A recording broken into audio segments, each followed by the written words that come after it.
Hi అండి, నమస్తే. మేము తిరుపతి బయలుదేరామండి. 4 సంవత్సరాల నాడు ఒకసారి తిరుపతి వెళ్తూ చిలకలూరిపేట జంక్షన్ దగ్గర ఈ పద్మనాభయ్య గారి హోటల్కి వెళ్ళామండి. అక్కడ టిఫిన్ చాలా బాగుందని ప్రతిసారి తిరుపతి వెళ్ళేటప్పుడు ఇక్కడ తప్పకుండా ఆగుతామండి. ఇక్కడ ఇడ్లీ సాంబారు, గారె సాంబారు అందరు తింటారండి చాలా ఇష్టంగా.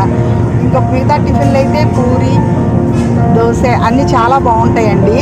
ఇటువైపు ఎవరైనా తిరుపతి కానీ ఇంకా వేరే ఊరు కానీ వెళ్ళేటప్పుడు చిలకలూరిపేట జంక్షన్ వైపు వస్తే కనుక పద్మనాభయ్య గారి హోటల్ దగ్గర తప్పకుండా టిఫిన్ చేయండి.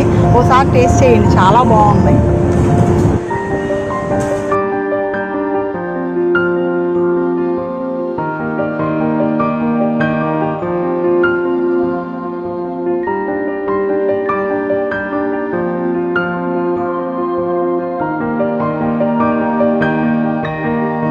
ఈ వీడియో నచ్చితే లైక్, షేర్ అండ్ సబ్స్క్రైబ్.